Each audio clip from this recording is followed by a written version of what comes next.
Fans Beyond Wrestling, this is Denver, Colorado, the man, not the place, and today is a day that I never thought would come to pass. After 15 months, Chris Dickinson has finally returned to Beyond Wrestling.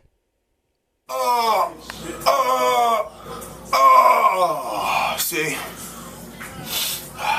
That's just fucking nasty. I decided to speak to you right here as a representation of how I truly feel about my glorious comeback to professional wrestling. But after I'm done taking this shit, I'm gonna go downstairs to the hotel gym. I'm gonna tear it down. I'm gonna eat my Wheaties. And I'm gonna tap dance on Jonny Mangue's corpse one last time. So if you excuse me, I gotta call my mom and wish her a happy Mother's Day. So, ciao, till next time. Now that we've heard from Chris Dickinson exactly how he feels about coming back to professional wrestling, how he feels about coming back to Beyond Wrestling, it seems like he may be overlooking the task at hand, which is going to be defeating Jonny Mangue, his former stablemate in the Doom Patrol. I don't think that Chris Dickinson realizes just how far Jonny Mangue has come in the last 15 months. I don't like you. I love you. I'm all over you. Chris Dickinson, bizarre words for some of the other wrestlers around ringside. Of course, Corvus Fear taking hold of his t-shirt and throwing it back in the ring. No love lost between the two of them. A rivalry which defined Beyond Wrestling for quite some time. And what is Chris Dickinson doing? Actually, no. Let them see it too. Bring that around here. I don't want directing our cameraman I need this right now. Ready? to where he feels is going to be the optimal amount of lighting to show off his physique. Is he gonna pull out? God, Chris Dickinson is just so weird. And it really makes you wonder why he even came back to wrestling in the first place. Again, he blew out his knee competing for WXW, the German promotion, having a show in America before he was supposed to embark on a 3-month tour with that organization in Europe. And again, it sidelined him for over a year. But now Chris Dickinson is back in Beyond Wrestling. This is actually his first match back to professional wrestling in over 15 months. Of course, we saw him as the special guest referee at the Burst the Bubble live event last night, officiating the match between Jonny Mangue and Corvus Fear as they went up against the Pit Boss, and it was supposed to be Robbie Roller, but that just seemed like a bait and switch on the Pit Boss's part since he introduced his new tag team partner, Matthew Justice. Win, Dickie, win! Win, Dickie, win! Lose, Dickie, lose! Believe it or not, I mean, Chris Dickinson called the match right down the middle. But at its completion, he challenged Jonny Mangue to a match. Right here today at the Burst the Bubble studio taping. And again, Jonny Mangue has done so much to win over the support of the other wrestlers here in Beyond Wrestling. I mean, he's considered by most to be the ace of the promotion. But a lot of the wrestlers that have come to Beyond Wrestling in the last 15 months, I mean, they don't know what to make of Chris Dickinson. You know, they've heard the stories. They've seen the damage that he's done. I mean, he's run so many of the wrestlers in Beyond Wrestling out of the promotion, out of the industry. So he's somebody that's very dangerous, very volatile. And I don't think that a lot of the wrestlers are comfortable being in the same building as him. Of course, Jonny Mangue has the dubious mission of being in the same ring as him. I'm going to wonder if that Chris Dickinson is going to try and employ some of the same strategies that he used on his previous opponents against his former partner. Well, he's just bizarre.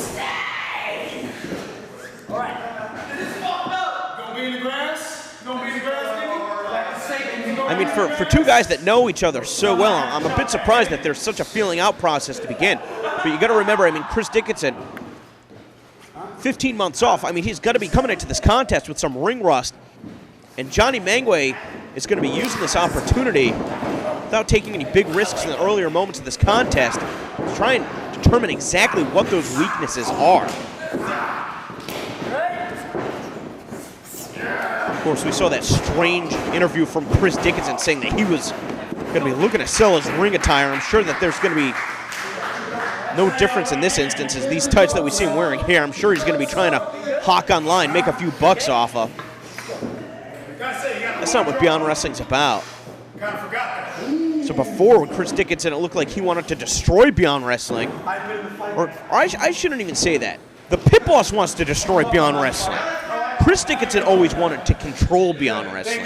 This was the place where he always felt comfortable being a big fish in a small pond. And so he always wanted to control it so that it would benefit him and nobody else. And again, since he's been away, Jonny Mangue has become that big fish. I don't think that Dickinson realizes really how far Mangue has come.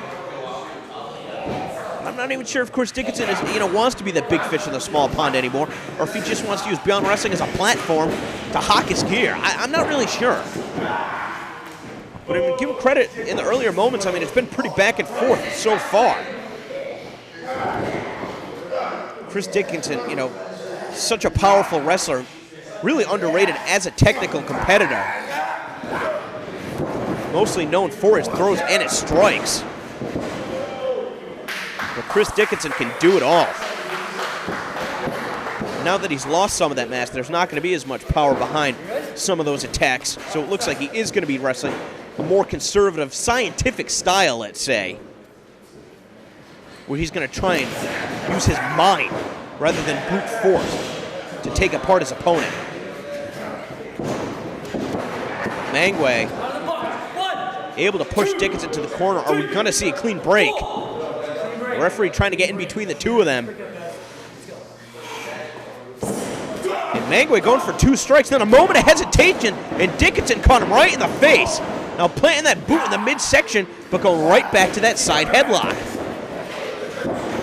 Dickinson getting sent to the ropes. Come on, brother. Stronger than me now? Why don't you show me how? I think Dickinson's a little bit surprised that Mangue had the strength to resist that shoulder block, able to stay on his feet. Dickinson telling him he wanted to see how it was done. Instead, Mangue putting on the side headlock, but as he gets shot off, he takes Dickinson down with ease. But again, Dickinson looks like he's in great shape, but he's certainly slimmed down since the last time we saw him.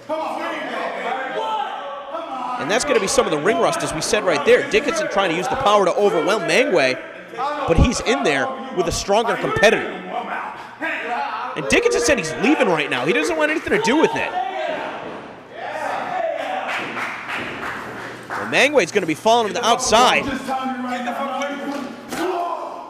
Yeah, Mangue's not going to let Dickinson go that easily. I mean, part of Mangue, too, he's going to be using this match to sort of seek revenge. I mean, think of all of the months, all of the years that Dickinson cost Mangue from his career as a result of being affiliated with the Doom Patrol. I mean, I've said it time and time again, but it was because of that affiliation that Jonny Mangue was never able to move up the ladder within the professional wrestling realm. Dickinson's in trouble right here, able to put on the break, lands a knee to the midsection, and taking Mangue down with that DDT to the floor. You know that Mangue is a very hard head, but even he was not able to withstand the punishment delivered with that shot right into the concrete. And now Dickinson just stomping away. I mean, you gotta think, a maneuver like that done to anybody else would have knocked him up, but Mangue is still visibly rattled. But even still able to shrug it off, just slapping Dickinson in the face.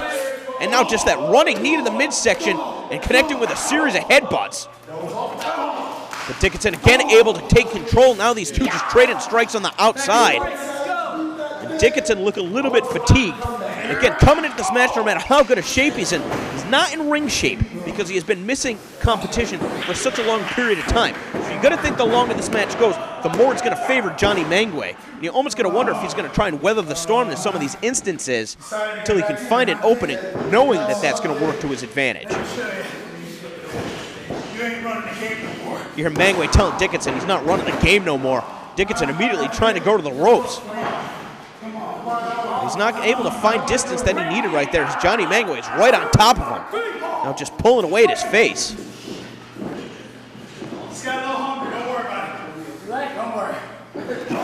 Dickinson doing whatever he can to try and fight off Mangue. A position, again, he's not familiar with. A series of open hand shots, finding the mark. But Mangue, again, like I said, able to weather the storm and retaliating with some strikes of his own. Now sending Dickinson for the right again, and a picture-perfect dropkick, taking Dickinson off his feet. Going for that lateral press, not hooking the leg. And there you saw the way that Dickinson was able to manipulate his left leg to shift his body's weight to push Jonny Mangue off. It's a lot easier to kick out of a pinning predicament when your opponent's leg is not hooked. Mangue just sizing him up. I'm not sure what Mangue is doing right here. Perhaps trying to get in Dickinson's head, making fun of him before connecting with the right. And Dickinson wants to bail again. Dickinson wants nothing to do with this match. I mean, 15 months is a long time to recover for a knee injury, but perhaps Dickinson's come back to professional wrestling a little bit too soon. Even if he's ready for this physically, he might not be ready mentally. I saw the referee trying to prevent Mangue from going to the outside, but that's where Mangue is going to take the fight right to Dickinson. To the steps, huh? This for you, Drew, huh? All your pain, anguish for a year. Think about it. Jonny Mangue looking to get some retribution for some of the other members of the roster. Dickinson just grabbed a screwdriver. What is he going to do with that? A bit uncharacteristic. He tossed it right back into the training ring. Shut the fuck up. Bring it back in. Again, I think Mangue could have probably thrown Dickinson in the ring, still would have been in control, but you can tell right there he wanted to throw him into the steps. He wanted to inflict that punishment, which is, you know, a bit unusual from what we've seen lately from Jonny Mangue. But again, you never know which side you're dealing with. You've got the smooth side and you've got the savage. And I think with an opponent like Chris Dickinson, that's what it's going to take to bring that savage side out. Dickinson, very cocky, very lackadaisical, almost a disrespectful pin to Jonny Mangue. Again, very slow to try and attack Mangue. Almost a very plotting, somewhat methodical strategy that we've seen out of Dickinson right here. Not rushing in with the strikes as we've seen in the past, making sure that everyone counts, that everyone is finding the mark and is delivered to the utmost capacity to inflict as much punishment and pain in Mangue as possible. Mangue, though, retaliating. Dickinson giving him the opening that he needed, connecting with those elbows on the top of the head, but reversing the Irish whip. And that's a combination that we're used to seeing out of Chris Dickinson. The way he's able to reverse that Irish whip. Normally you see a combination out of him, but instead, we're hitting him with that clothesline before dropping him with that elbow. Mangue still kicks out. And there we see a more aggressive side from Chris Dickinson. The thing about Dickinson is he always had this moment where he struggled to stay in control. I mean, even going back to the match with Haley Hatred, and there's just that one thing that happens, and it just pops that screw loose, and then he is out of control. And that has worked to his benefit, that has worked to his detriment, but it looks like Dickinson is much more in tune with his own self-control coming into this contest. If there's any question as to what condition his knee is in, I mean, a beautiful bridge on that vertical suplex. He's starting to get frustrated, mounting Jonny Mangue and just unloading with a series of rights.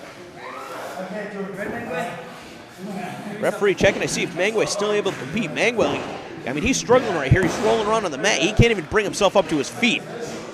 Is Dickinson up first and just running in and kicking him right in the spine. Again, not staying on top of him. I mean, it's almost like there's these moments where Dickinson is looking around him and cannot even believe where he is. And that is why Mangue continues to capitalize on these openings. I mean, it's going to be surreal for Chris Dickinson, who probably never thought he would step foot in a wrestling ring ever again. Not only to find himself in a professional wrestling match, but again here at Beyond Wrestling. A place where he used to have so much control, so much input. Just stomping away at Mangue.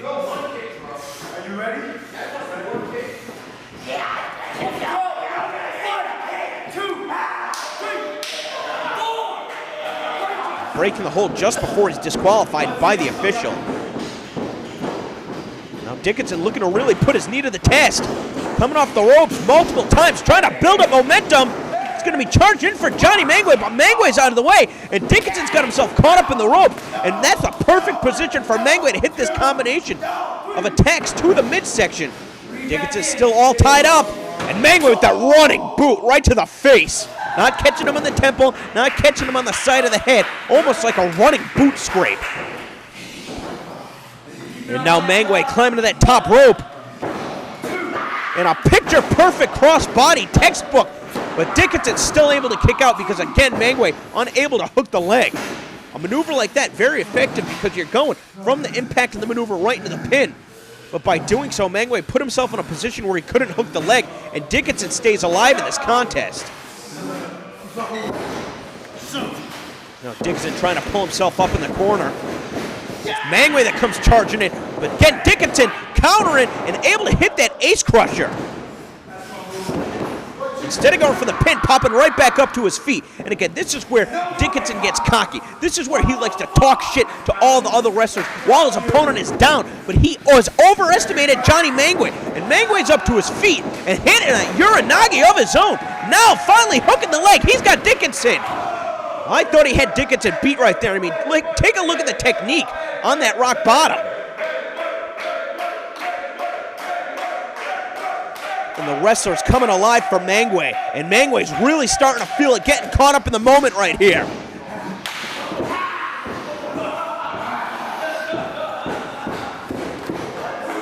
Mangue sizing up his opponent, perhaps making a mistake, taking too long to get in a position in the opposite turnbuckle. Perhaps going to be going for that big splash. Oh, instead going for a leg drop, which is something we don't normally see out of Jonny Mangue. But again, the time that it took him to move to the proper turnbuckle, it's just enough for Chris Dickinson to recover and move out of the way. Again, Dickinson using the ropes to pull himself up. Such a strange individual. You never know what's going on through this kid's head. Now just running it with that boot to the midsection. He's going to be coming and charging in again, running in with that forearm. And now going for that snapmare. No, instead changing his mind. And coming across the ring, and going for that boot one more time, but this time Mangue's out of the way, and he's got Dickinson stacked up. And Chris Dickinson, facing a more powerful opponent, was unable to kick out of that maneuver. Jonny Mangue has pulled off what could be considered an upset, defeating Chris Dickinson in his first match back. And Corvus Fear immediately. Corvus Fear is really the catalyst in all this. The one that showed Jonny Mangue the light. The guy that told him he needed to get away from Chris Dickinson in order to be a success on his own. And it's no surprise that Corvus Fear is going to be celebrating this victory with Mangue. Great effort.